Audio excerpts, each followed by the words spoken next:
السلام علیکم، میں ہوں آپ کا معلم امیر تیمور۔ ڈیئر اسٹوڈنٹس، میں آپ کو خوش آمدید کہتا ہوں اسلامیاتی کلاس ہفتوں میں۔ آج ہم باب چہارم اخلاق و آداب، جس کا عنوان ہے تعلیم و تعلم کے آداب۔ ڈیئر اسٹوڈنٹس، آج ہم اس سبق کی مشق کو تفصیلاً حل کریں گے۔ مشق حل کرنے کے لیے آپ سب اپنی اپنی کتاب کھولیے۔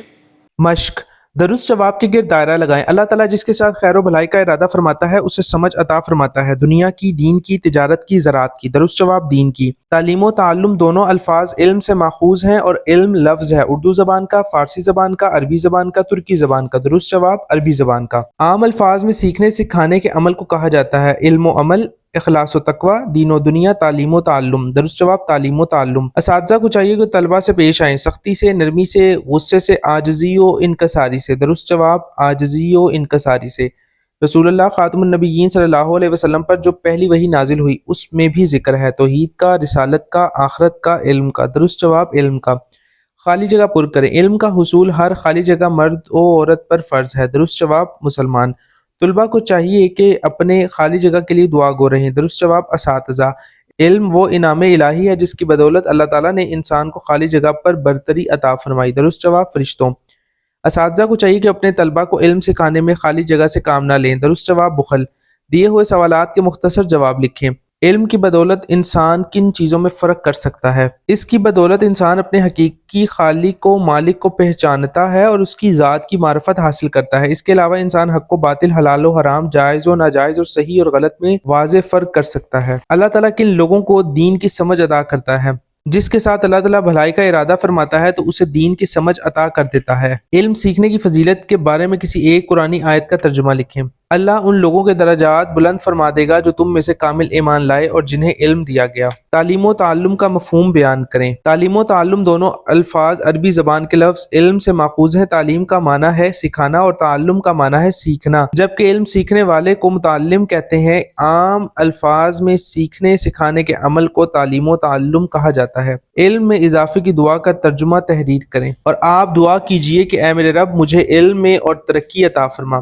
دیے ہوئے سوالات کے تفصیل سے جواب لکھیں۔ علم دین کی فضیلت پر جامع نوٹ لکھیں۔ علم قرآن و حدیث کی مبارک اور روشن تعلیمات کی اس مجموعے کا نام ہے جس کی بدولت انسان اپنے حقیقی خالق و مالک کو پہچانتا ہے اور اس کی ذات کی معرفت حاصل کرتا ہے۔ اس کے علاوہ انسان حق و باطل، حلال و حرام، جائز و ناجائز اور صحیح اور غلط میں واضح فرق کر سکتا ہے تاکہ وہ اپنی زندگی اللہ تعالیٰ کے احکامات اور رسول اللہ خاتم النبیین صلی اللہ علیہ وسلم کے مبارک طریقوں کے مطابق گزار کر دنیا و آخرت کی بھلائیوں سے مالا مال ہو کر اللہ تعالیٰ کے حضور کامیاب بندہ بن کر پیش ہو اور اللہ تعالیٰ کی رضا اور خوشنودی کا پروانہ اسے نصیب ہو جائے۔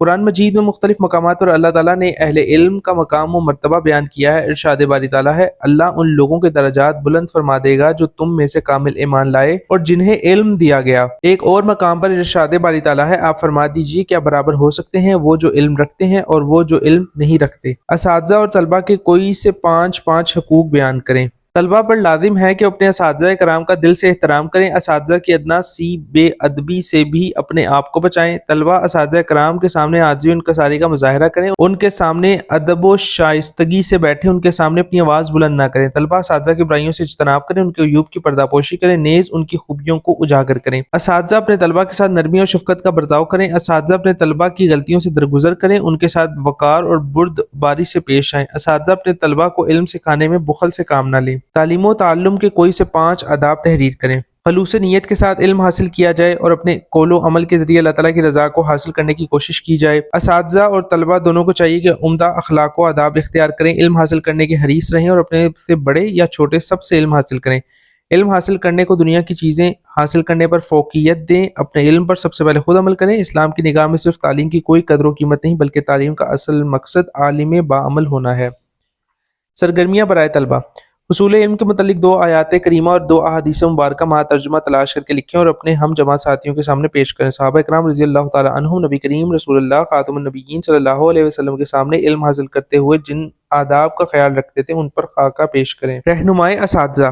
صحابہ اکرام رضی اللہ تعالیٰ عنہم نبی کریم خاتم النبیین صلی اللہ علیہ وسلم کے سامنے علم حاصل کرتے ہوئے جن آداب کا خیال رکھتے تھے ان آداب کی فہرست طلبہ سے تیار کروا کر کمرہ جماعت میں چپساں کروائیں۔ ڈیئر اسٹوڈنٹس، آج ہم نے اس سبق کی مشق کو تفصیلاً حل کیا۔ تعلیم و تعلم کے آداب پر جو مبنی سبق تھا، عنوان تھا، اور بہت آسانی کے ساتھ حل کیا۔ میں امید کرتا ہوں کہ اب آپ اس مشق کو بآسانی حل کر سکیں گے، سمجھ چکے ہوں گے۔ ملتے ہیں ایک نئی ویڈیو میں ایک نئے سبق کے ساتھ، تب تک اپنا بہت سا خیال رکھیں۔ اللہ حافظ۔